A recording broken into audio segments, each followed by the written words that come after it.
हुए देख लो, सुन लो। ठाकुर को भोग कैसे लगानी चाहिए? ठाकुर जी को भोग जैसे प्लेट में जो दाल भात सब्जी दो कुछ दिया, सब में तुलसी पत्ता रख दिया, पंचपात्र रखना, एक आसन देना। जैसे आप भोजन करते समय आसन में बैठ कर खाते हैं, ठाकुर जी के लिए आसन देना, ठीक है।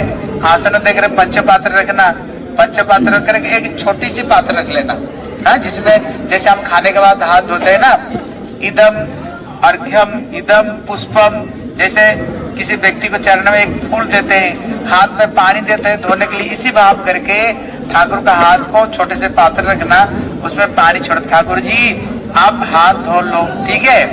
और ठाकुर की चरण में एक फूल अगर हो तो, नहीं तो मन मन में तब पानी लेकर के आसन में ठाकुर जी आप बैठो, कहाँ पर?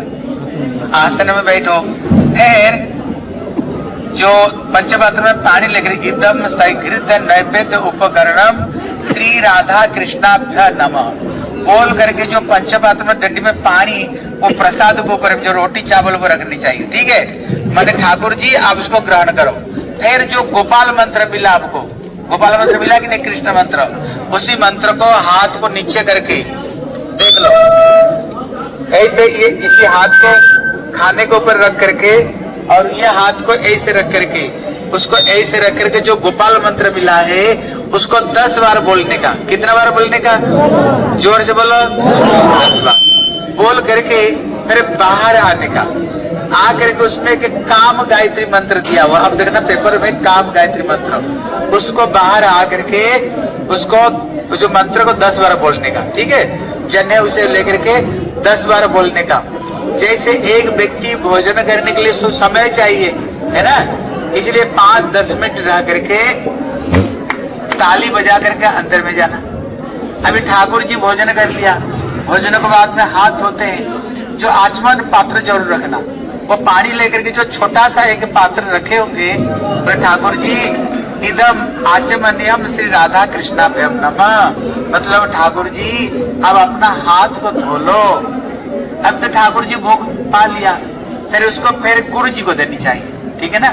मैंने मेरे से जो हरिनाम लिखा लिए, मैंने आपको एक पेपर दिया, तभी नहीं ना नहीं जो लिया मैंने आपको भोग लगाने का पेपर दिया ना, उसमें भोग लगाने का पेपर दिया, उसमें सब कुछ लिखा हुआ है, सब डिटेल से रूप में रखा हुआ है।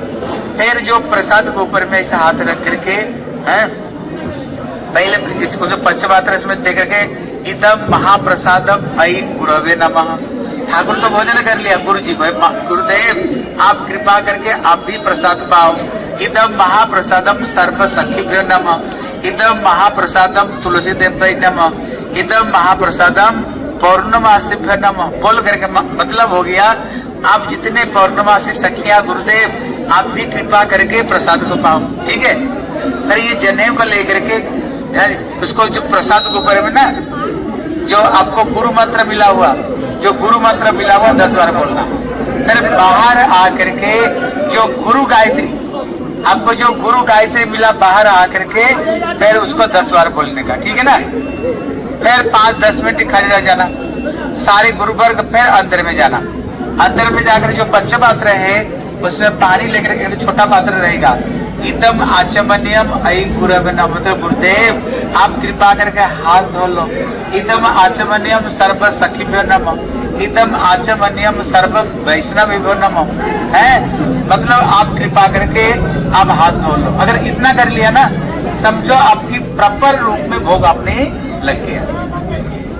और मैंने एक पेपर दिया होगा जो हरिनाम अभी जो दीक्षा मंत्र लिए मैंने पेपर दिया है, आप लोगों को दिया कि नहीं, लियो कि नहीं?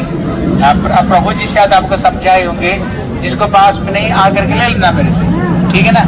फिर इतना तो पहले सीख जाओ, फिर उसको बाद में ठाकुर जी का आरती कैसे उतारो। कितना बार कभी कभी तो धूप को घुमाते रहते, नहीं धूप को केवल ठाकुर को चरण में दिखाओ, आरती को लेकर ऐसे ऐसे घुमाते नहीं।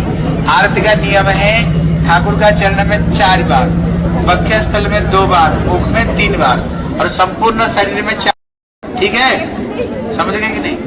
उसके बाद में ठाकुर के चरण में थोड़ी सी फूल दो, फिर ठाकुर जी को मुख जैसे प्रकाल छोटा शंख रखना, ठाकुर को जैसे शंख से ठाकुर को मुख धुला रहे, छोटा सा रुमाल रख लेना, ठाकुर का मुंह को पोछा लगा दिया। फिर उसके बाद में चामर, उसके बाद में मयूरपंख, उसके बाद में पंखा, ये नियम जो मैंने निकाला है, अब जिसको पास में नहीं मेरे से ले लेना, ठीक है।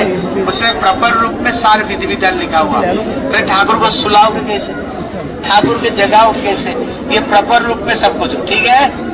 अगर जिसको समझ में नहीं आए आ जाना, ठीक है।